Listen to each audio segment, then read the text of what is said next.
Dude, I'm like twice as big. Does this have to do with Cheez-It Big Crackers being twice as big? Look, I've been blasting my pecs, delts, abdominals, trapezes. We take the time for our real cheese to mature before we make it into our twice as big Big Cracker. Because at Cheez-It, real cheese matters. All right, Django, I think I see you going on there.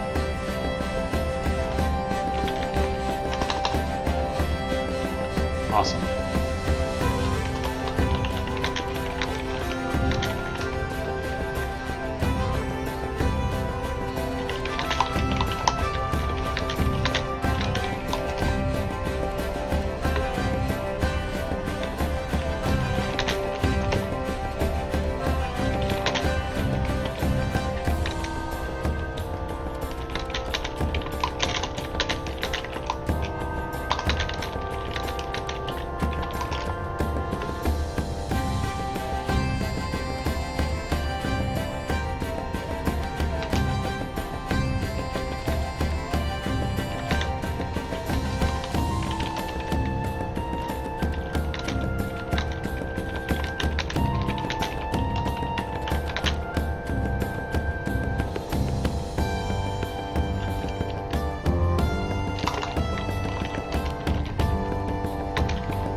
Hey guys.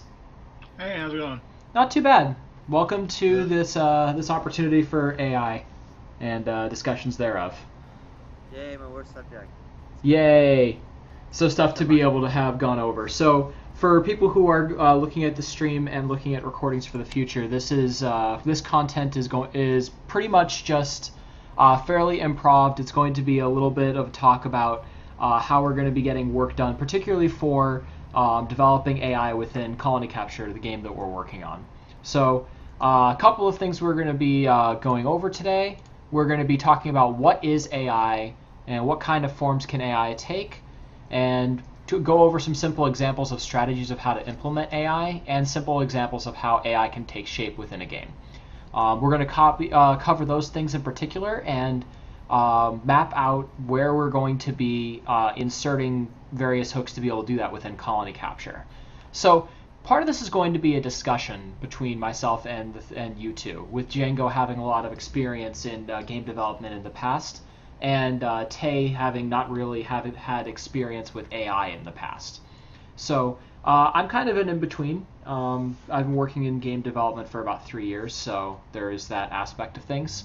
So the first thing I wanted to just go ahead and throw out to you guys is, what are your perception of what AI is, and what does it mean for us in games? And I'll go ahead and have Tay go ahead and just give his perspective on it so far. Putting you on the spot. Wait, so like, what do I know about AI? Yeah, what do you know about AI? Have you ever, and how it's implemented? I learned about it in a class, but I didn't do so well because the teacher wasn't not that great, and I was still focused on the project that we did. But I know there's different kinds of AI.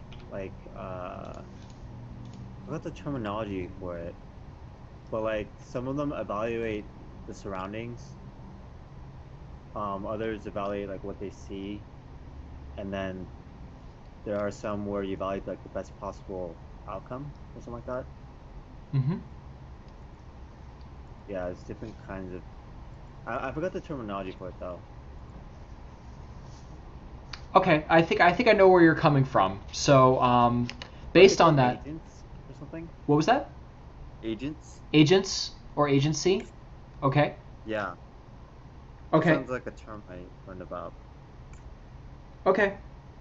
So I think that gives us a perspective on what Tay's exposure to it is. Django, how has your experience been with AI in the past in your work life, and from what you remember from classes?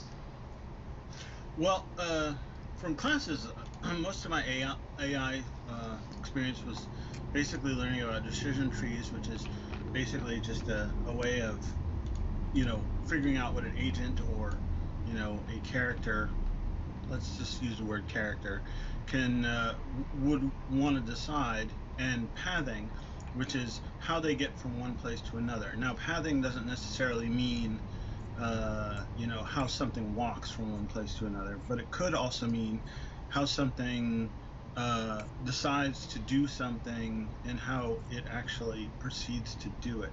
For instance, if they wanted to, if their decision said, I want to turn a knob, it would go through a decision tree to figure out that it wants to turn a knob, and it would use some sort of pathing or animation system to turn the knob. Mm-hmm. And that's kind of what I did in school. I was helped write this thing called utility economy, which for a specific game, which was a game where the agents had to run around the office and figure out what to do based on what needed to get done. Mm-hmm. Because it was an office game, and that was kind of a cool thing. And basically it worked the same way. They had a stack of things that they needed to do, and they had to go flow throughout the graph to the different nodes that contained things that supplied that need. And that was part of the utility economy. So it basically just made the characters look like they were alive and that they were actually doing things around the office. I mean, that's basically it. That is, it's just, that last thing you said is the first thing that I had wanted to touch on Right. for what I believe our AI is and how it affects games. In the end, Right. AI is basically giving a computer the ability to process and weigh outcomes in a way that simulates the way humans would do it. And I would actually like to add to that specifically, because it's really not the way humans would do it. It is just the way the character would perceive humans to do it. Mm-hmm. And the reason why I'd say that is because it's not really important for it to be a simulation. Mm-hmm. It's more important to just demonstrate to the player how it should be. Mm-hmm. Just make the player feel like they're alive, and that's all that's important. Mm-hmm. I think that last statement clarifies your intention, and I think that is something that is worth noting, that overall it's not necessarily that the character operates in a human-like way, it's that it operates in a way that the player perceives it should. So AI can mean a variety of different things. It can mean the decisions by which a player will make a move in chess. It influences an independent entity would function based on given inputs. It could be something very, very basic in the sense of you give something two different pieces of information, and based upon those, they will act differently. So simple bits of AI could be if you program a robot in a basic shooting type of game. I think there's a Tank Wars or something like that was one of the first things that I had seen from high school going into college. Was you would essentially write a program that would dictate how a tank, which is already provided for you, operates in terms of what data that it gets from what you know of the field, and operates its existing abilities. And things along those lines are what constitute the way AI overall works. And there are many different paths to be able to determine where things kind of go, and Django touched on a lot of them already. So those types of things bring us to where is it that, that basically is a couple different forms that AI can take. AI can also be in the form of scripts that are actively running against a data set. And what that means is you can have 3 threads that just actively come online in a game instance or a server instance that execute some type of function. Little bots that people use in order to scrape websites or try to inject various pieces of information into various databases. Like if you guys have ever played something like Mafia Wars, there's people who go and hack that game all the time by trying to simulate user input and have essentially a service that just goes and pings various requests, go through the game and process their actions for them so they don't have to do it. RuneScape is one that was very heavily placed like that. What other games have you guys seen that you've seen people take advantage of AI? Oh, WoW. Wow, yeah. Yeah. What type? Actually, a big deal for a while. Yeah, actually, with the exposure that you've had to WoW, do you know the mechanisms that they were taking advantage of on the clients? Was it just basically sending commands along the lines of mouse display input, or was it actually saying I'm going to get data from the server to represent the map and specify I'm going to have move commands go to a particular location or something like that? Like, how deep did it go?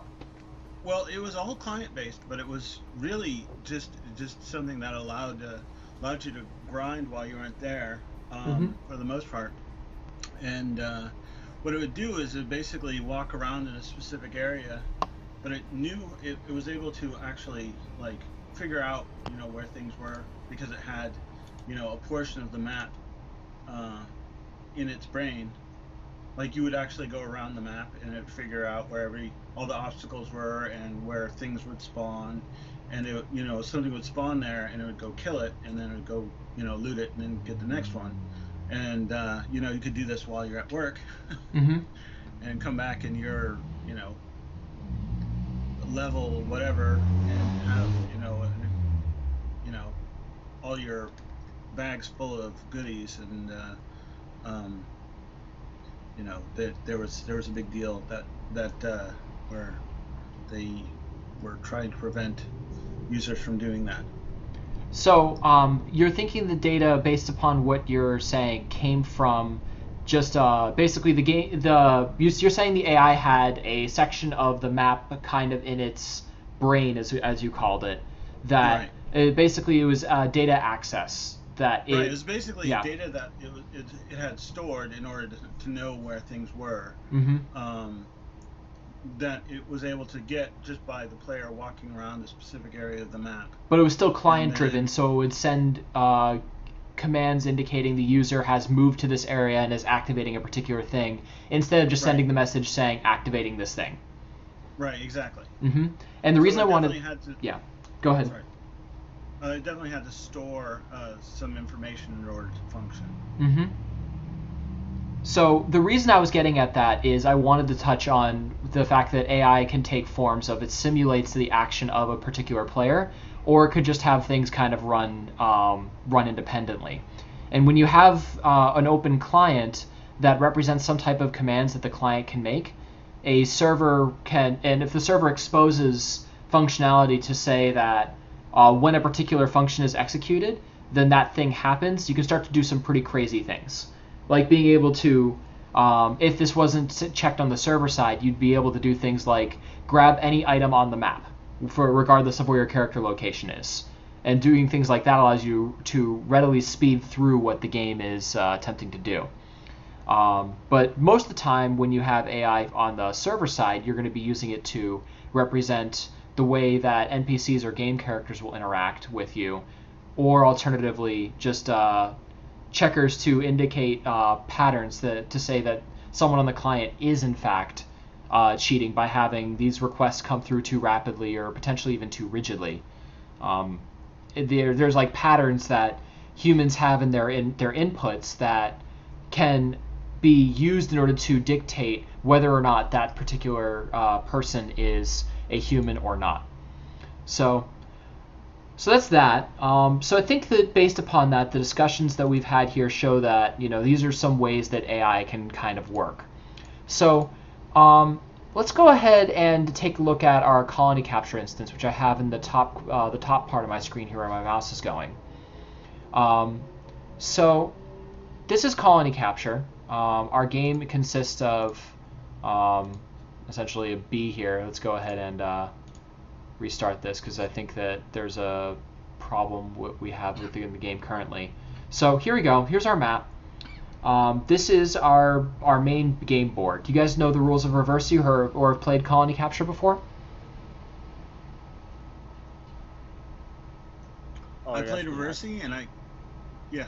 Okay, so you I played jank. Reversi before. I haven't really delved too deeply in the rules of colony capture.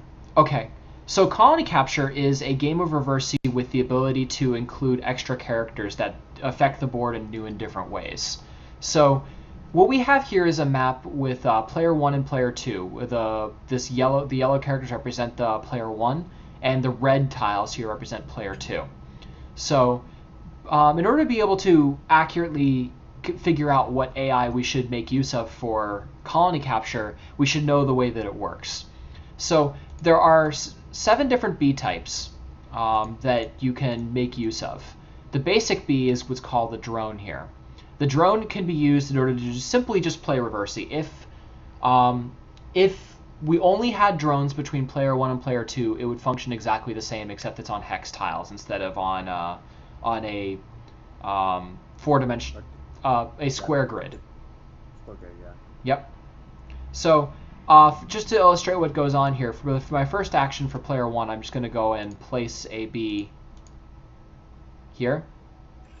This B, in order to be able to make a capture, as in Reversi, if you put your piece down at the end of a line, it will capture all pieces that are of your opponent's type in between your 2 pieces. So let's see. Let's go ahead and do the same thing for the red player. So we now have a unit captured here. Whenever you take a unit from the board of your opponents, you add a point to your score, and you also get a point for capturing a tile by placing a unit. So in this case, we have player 1 and player 2 both have 22 points, 1 from capturing an opponent's tile and 1 from laying a new tile down. So on the other side here, we have several other Bs. So let's go ahead and demonstrate the way that the killer bee works. The killer bee, instead of taking as per normal rules, will simply eliminate pieces on an opponent's side, or your own side, in fact. It basically kills everything in a 1 square radius around it. Costs you 9 points, as is shown right here. So we're going to lay down the killer and execute a function that goes and destroys all the tiles. This has been done. So aside from the killer, we have a bomber. The bomber can be used in order to destroy any single tile unit, or all tiles in a given direction. So if we click on or tap on the sides here, we're going to be using this in order to eliminate a player's findings. So at this point, we're left with only a red tile on the board. So what is the blue player to do here? Well, let's go ahead and extend a line of capture with a warrior bee. Actually, that's probably not going to be doing that effectively here. So You have the game view open? what was that? I don't see the game instance, only like the scene view. Oh, on the stream? Yeah. Huh, it's not updating. Okay. Well, we're seeing the scene view move and do things in the scene view. Yeah, We're just seeing not these seeing the ghost game view. keys, but yeah, we're not seeing we're not seeing the game board or the pieces moving or anything. Weird. Okay. Yeah. Oh, there we go. That's why. I actually only had the top side going from the editor. So, great. Thank you guys for correcting me on that. Let's go ahead and replay that bit a bit again, and let's go for a reminder. I'm going to start a new game instance. Okay, your game view is in the top left corner. Is that intended? Yes, that's correct. And then I'll extend it text to the... editor is at the bottom. Yep, I'm going to extend this out a little bit to have some better visibility. Okay. All right, there we go. Let me check the stream. There we go. That looks a little bit better. Let's move this up here a little bit. Okay. There we go.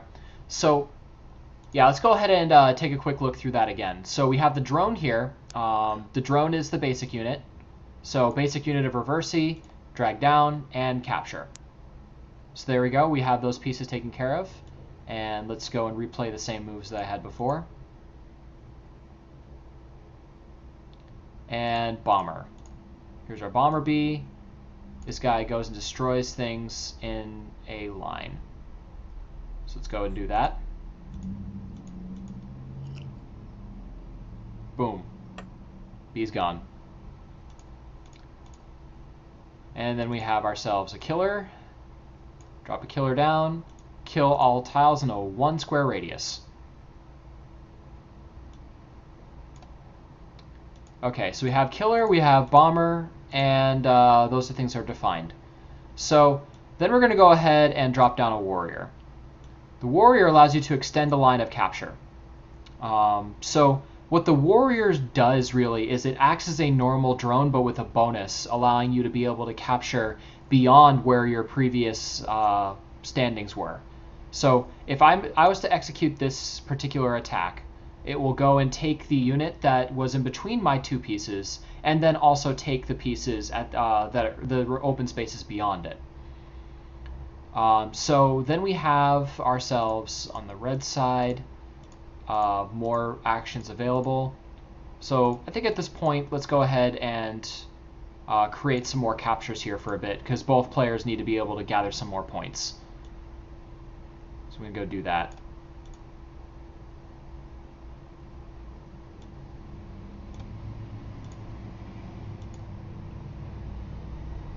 Alright, so the points are gathered enough here so that on the next move, the player will be able to make use of a queen.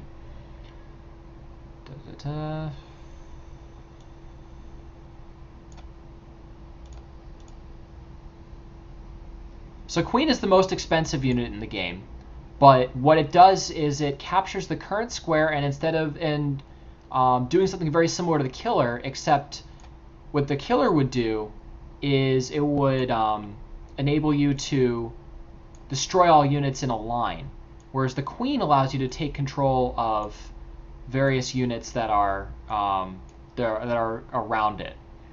She must be placed in a place that you normally could capture. As you were seeing before, I was not being allowed to do so. So it allows you to capture an opponent's piece, or alternatively any other of the opponent's pieces that are around it. It just basically says that everything within a 1 square radius is yours. So I'm going to drop that bomb here. Bam. And for the red player's move, let's go ahead and prepare to do the exact same thing as a countermeasure. Red player doesn't have enough points. Red player now has enough points. Oh, he does? Okay. Yeah. Slight delay in the screen. Yeah, there we go. So, yeah, player 2 is now at 22 points. Okay. So, at this point, we're going to go and have the queen be placed here. Boom. The queen takes all of the units around her. So, those are the basic units that affect a board without having any terrain on it. We also have the mason and the carpenter here, which allows you to impact the board when it has squares on it that are hostile, like rocks and water. But for the purpose of what I was hoping to talk about here today, that should be enough to be able to go on from what we have. Let's see, how's our stream been running? We've been running about half an hour so far, a little bit less. So wait, I just want to point out that like when you capture stuff, you get points in the process. So like if you spend 20 points on a queen, you're probably not going to get a net total of minus 20. You're probably going to get like maybe 5 points back. It's still the most expensive unit of the game, and the queen that we had over here that took the line, typically speaking, like a queen's going to get you 7 points of itself back for the tile and the ones that are around it. So actually queen will always give you 7 back. Yeah, the AI is going to have to take account of that. Yep. Complicated. Well, I think that's basically where I was about to go with this. So, given the rules of the game, I'd like you guys both to think about what general strategies could players employ. So, Tay, you've had more experience with the game up front, and you've been playing with it a bit more. So, when Yeah. you're playing, what are optimal strategies that you think the players could employ? One of them could be like destroy the other player's tiles, so they have limited moves for capturing. Mm-hmm. Um, so that would basically require the killer drone, not drone, killer bomber, and uh, I think that's it. Oh, and you could also use the mason to block the path. Mm-hmm. So basically, one style would be like hindering the other player, while another style would be solely focused on gaining points, Mm-hmm. perhaps. Which do you think is more effective of a strategy? Um, I'm not sure. Like I haven't really played against anyone, so Okay. I'm not sure. So, from what you've seen, Django, if you were a player of this game, where would you start trying to be able to strategize and be able to play the game effectively? Well, I mean, basically, you'd start with the basic concept of reversey, like basically just trying to turn over the other person's points and to sort of box them into a corner so that you got more points than the other person. But since you have these like wild cards that you can play that do different things, like take away units, take away squares, and you know capture huge chunks. There's so much that you can do that you'd have to weigh um, uh, like each uh, possible square that you can take with with with what with how many points you're going to take away from your opponent and how many points you're going to gain for yourself for each square. Mm-hmm. Um, so as a player, of course, I would just like try and look for, the the longest runs I can get, Mm-hmm. with the capture, Mm-hmm. um, and also, you know, whether or not if my units can really like take down the enemy Mm-hmm. as much as possible. Mm-hmm. That's kind of the idea. I mean, that's where I'd go as a player. As an AI, I'd probably do it differently. Mm-hmm. I thought of another strategy actually. This game is very swingy, so you could actually make or just let the game, go normally. Just place drones one after the other, and then by the time your opponent has like a huge side of the board like captured, you can easily amass points and just like spend points on the queens and stuff and just capture all of their stuff in like one go. So you can basically have them do the work for you and then just take their stuff. Kind of like Basically. this move I'm going to do right here. Bam. Although you, as we can see here, like you can build a sizable presence without even, um, you know, without having to reserve yourself too much. But Yeah. what you could do with that is you could basically make it so that you have an entire back line of things that prevent the opponent from being able to capture effectively. So that is there. If you were starting to play the game for the first time, let's go ahead basically and take the design hats one step further. Django already mentioned that if he was doing an AI, he'd probably proceed differently. Um, if you were to be playing against playing against the computer for the first time, what type of strategies you think would be fairly beatable? That would be that they would be able to encounter that first time without being too phased by difficulty within the game. Let's go with Tay first. Like how easy would it be for the player to beat the AI? Is that what Mm-hmm. you're asking? Make it so that the AI is somewhat beatable. Like if what would be a basic strategy that a computer could employ but still be beatable? Just placing drones and then if they have enough points, use them immediately, I guess, or Mm-hmm. something. Okay. Django, what do you think? I think that's pretty good. Of course, what you can do is go to any possible spot that the AI can go, and literally weigh every option Mm-hmm. on every square all the time, and then pick sort of a middle success. You know, like for instance, you can always pick the best success all the time.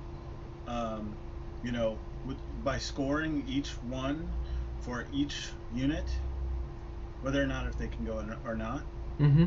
Or you can, and then, you know, pick all the successes that you would have in a list, and then pick the middle success instead of picking the top success. Okay. And that particular AI would be, if you implemented it that way, would make it so that you can scale up the difficulty by going with which ones are the higher point allotments, right? Right, exactly. And so if it's hard, you might always pick the best one. Mm-hmm. So, but if it's easy, it would pick like a low one or a middle one. I'd also like to point out with this particular architecture that even if you picked the best immediate move, then the AI is still fairly beatable in that case because there's no look ahead at all. So as you touched on a little bit earlier, Django, some AI strategies involve things like decision trees, meaning if I make a particular move, the AI will keep a record of what the board state is going to be next, and it can anticipate what are good options that other players can do, and then based upon that tree, they will see that they will either lose or gain a certain amount of resources in one move or two moves, or however deep you want the decision tree to go. And based upon that, it will pick a particular path to go down in terms of its moves, based upon what the projected amount of points they will have at the end of that outcome, or what it expects certain things to be. Now, to process all of the abilities in a game like this of what players could do would be a little bit more expensive just because of the sheer number of things players can do. So I think that one of the AIs that would be fairly good is basically what Django has suggested, along the lines of it keeps track of which of the moves are available, and it will pick either the best move or the middle tier of them. So we can build a list format of possible moves within an AI component, and from there it can basically go and order them after sorting them for point allocations. I think that basically you'd be having in your list where the move is, with what unit it is, and how many points it earns for sorting purposes. Does that make sense to you guys? Absolutely. Okay. Yep. Okay, so based on that, let's see. Let's go ahead and take a look at the code a bit. So we have, as of right now, a set of pieces of information that constitute what bees can do. So there's a general bee class here, which has its name and its point cost dictionaries, meaning we have a total point cost that this unit's going to be requiring, and let's see, this thing holds the cost values of all the bees. So this is kept as a dictionary so that other classes can reference the bee and be able to get information from it. So that's what this point cost dictionary is, making it so that all those are available to the static instance that is the bee. Let's see, so we have a bunch of other variables here too, but this thing is an inherited class in the sense that other bees will be able to get basic functionality from this class and then be able to expand on them in their own versions. So we have a try basic capture here, and we make a capturable chain. Now, one of the interesting things that I've noticed in this class when I've gone over it for coding purposes is that there is no real way to just basically go and validate whether or not a particular move exists and how many points it's worth. So therefore, I've made a note here to indicate that we need to have how many points a basic capture with this bee will gain. So it's useful for AI calculations for this. And then for each of the individual bees beyond that, we're also going to be having to make a similar function call to basically say how many points are you worth. So the strategy that I came up with here is to essentially have those pieces laid out amongst the bees, and then from there we need to have a component within the game state manager that let's just use the original file here. The game state manager keeps track of everything that's going on within the game, meaning it says whose turn is it, what's the current player's score, are we at an end game state. It also has the ability to load levels based on what data is presently there from an XML file. So from the game state manager, other classes can get opposing states and player numbers, and will update the board after a legal move has been played. So at this point, I'm thinking that the game state manager also needs to include some type of an instance of an AI class. And some strategies that you can employ when doing AI, in addition to essentially doing state machine searches based on inputs, are to be able to have different types of strategies for different levels of players that you can sort out. So we can have an AI that looks at data as a medium level, and users that look at data as a data that thinks on a hard level basis. So they could use the same tools in order to be able to look at the map and be able to get outcomes weighed, or alternatively, they can they both will look at the same data and be able to interpret it in different ways. I think that in terms of a basic AI, all we should really need is the game state manager having that hook into the computer to check to see if it is a computer player, and if so, execute the decisions made by that type of player, or rather it will execute and then it will look at the various data points, and then after it collects all the data points, it makes a decision. Do you guys feel like I'm missing anything in terms of that strategy? Well, I need to point out something important. Sure. So basically, the reason why points are not being calculated like during the try move is because the warrior and the bomber and the mason, they take direction or additional input, like the direction and number of tiles and stuff. So basically, you can't calculate how many points you're going to get because you don't even have the number of tiles and stuff yet. Mm-hmm. But that's why everything is calculated when you perform the move, like after you confirm. But even with that, though, there is still no mechanism for you to basically say that after I've gotten that input, execute these moves. And that's really what you need to be able to do with AI. You need to basically plug into the existing sets to say, here's the data that I could provide. So for the warrior, after finding a legal spot to be able to play it, needs to be able to say what are the possible locations in which I can continue my line of capture. So the warrior ends up being more complicated as a result. So yes, I do see why I do understand what you're talking about there, and that's based upon the visual input that is that the player inputs. And I guess the point I'm trying to make is that getting the points from basic capture is something that B is going to be able to do, but we have to implement that extra layer at the warrior B level. Right, but that's gonna have to be done like when all the data is gathered. Mm-hmm. Yep. All the inputs, I mean. Yep. That's right. We will have to do that. So I'm actually going to make a note in the warrior. I think the warrior and the bomber are the two classes that do this, if I'm correct, right, Tay? And the mason. And the mason. The mason also does it. So I'm actually going to include in the killer, let's see, functional implementation of this B.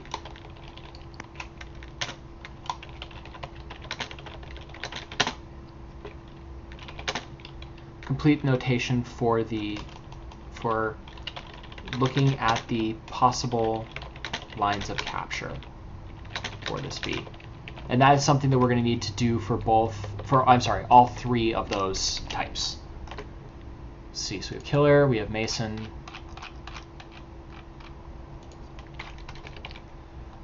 and we have, let's see, killer, mason, and bomber. Here's our bomber class as well.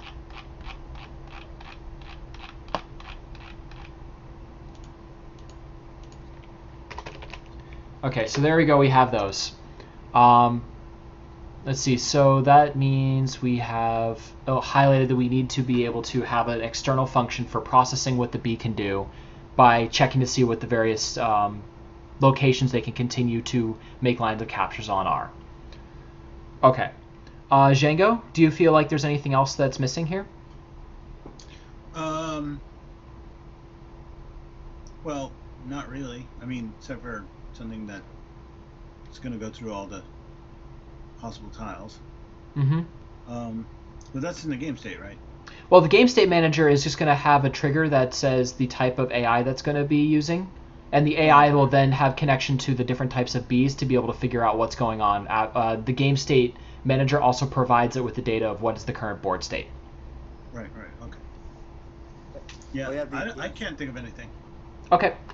Tate? The game state manager actually already goes through, not the entire board, but just until it finds that a legal move is available for that current player. I know. Go ahead, sorry. So the game ends when there are no legal moves for either player. Mm-hmm. When both players skip their turns, basically. Mm-hmm. So, I think there's a function in Game State Manager that check available moves. Yep. And it basically returns true or false. As soon as it finds that a legal move is available, it just returns. Right. That's it. It doesn't look at like what kind of tiles would have been captured or anything like that. No specific tile data. Mm-hmm. It just wants to know whether a move is possible or not for that player. Right. That's the thing, though. It needs to be able to go into a little more depth as to figuring out what those possible moves are and how many points it awards. So, yeah, so are you going to build upon this for the AI or do something totally different? Because if we have different scanning functions and stuff for the AI, there's just going to be a lot going on every update. I feel like it's not going to be very optimal. well, if it was included within the same function, I would agree with you that it would be kind of unnecessary. I would rather not expand on that functionality for the reason you just pointed out. It's a lot of useless processing. Yeah. So I would rather have a separate function that the AI uses in order to be able to figure out the game state, which is, let's see. Yeah, I made a note right here that, wait a minute, that was your note. I'm trying to remember where did I put the note in here for, I thought I had put a note in here to indicate that we needed to be able to expand on that functionality for AI. But I'm going to actually put a to-do in here now. Yeah, let's go ahead and just do that.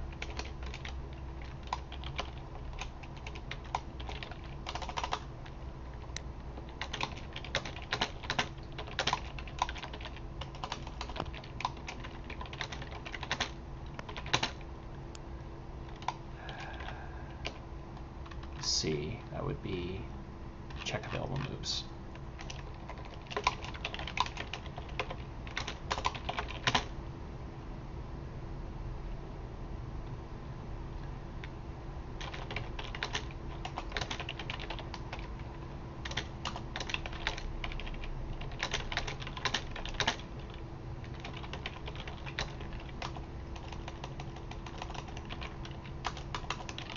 I think you might be typing off the screen.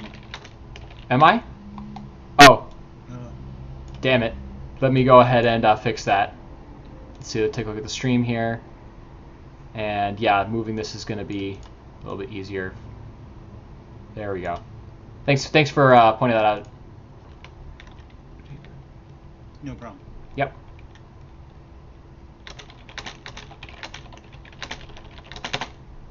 Okay. Also, the to-do up here should be have a variable encapsulating a player. So let's see. We have the enum for game state, and we're gonna have. Let's just go and make another private.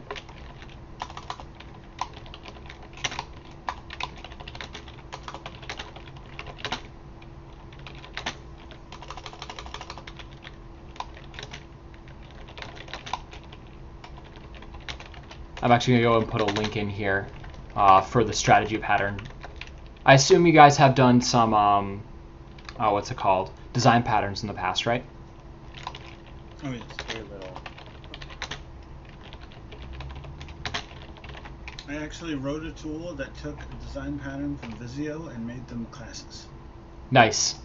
And computed the architecture that's required, right? Right, exactly. So for people who... Go ahead. Sorry, Tango. Didn't mean to cut you off. Oh, no, that was really it. Okay. I was just clearing my throat. So what I recommend for people who want to be able to implement various strategies, especially within games, I would recommend taking a look at the strategy pattern, because there's on Wikipedia, I just put a link up here in the stream that so what it basically does is it reflects out the ability for players to be able to make decisions and be able to swap them in and out on a fairly quick basis. So you can basically load a game with a particular strategy in place that a AI will use in order to try to be able to maneuver its turn. So there's that. So the stream is now, we're at 50 minutes, and we've outlined what needs to get done in the next session, in which we'll go and dive into implementing these patterns. I figured that I wanted to just get into this particular talk out of the way in order to be able to kind of say, what are we doing? What's the strategy for how we're going to do it, and at least put in some pieces as guidelines for us as to where we're going to make injection points. So at this point, I think this particular stream is good to be taken care of. So I could either do the work on my own to be reflecting, here's how it's going to work in various states. You guys can join me for it, and if you are interested in joining me for it and potentially working alongside me, because you guys are both developers and you have access to the code base, I'm going to check in this thing with the updates. Would you guys like to join in with me, or do you think this is something that I could handle on my own instead? Because we can break it down into different tasks. I wouldn't mind. Okay. Tay, I know you've already done a bulk of the work on this game already, so you can take a break if you'd like, especially if this is something you're not necessarily as comfortable with. Yeah, I don't know, when you originally took the task, I thought you were gonna just do it on your own, but I can do it on my own, and that's perfectly fine. You don't have to do it if you don't want to. Yeah, I didn't imagine myself being part of like the coding, but I do want to help with like giving knowledge of the code base since I wrote most of it. All right, cool. If that's the case, then you can just go ahead and jump on the stream at various points, and I'll have various questions for you. Okay, Now, based I'll on leave my Skype on. Yep. Okay, that sounds good. Works for me. So Django, if you wanted to be getting in on that, is sometime tomorrow going to be good for you? If it's a little early on the day, I have a party to go to tomorrow. Okay, what time? But it's not until like 6. So anytime before 6 Central Time. 6 Central Time. So Central Time, you are 2 hours ahead, right? That is correct. Okay, so 2 hours ahead. That would be 4 o'clock my time. I think that we could start to try to hammer this out around 1 tomorrow. Does that sound good? So that's 1 my time, 3 your time. PST. Yep. Right, 3. Now, is the party at 6 or are you leaving at 6? The party's at 7. Party's at 7. 6. Okay. All right, in that case, we can spend a few hours in order to go over this then. Sounds good. All right, very good.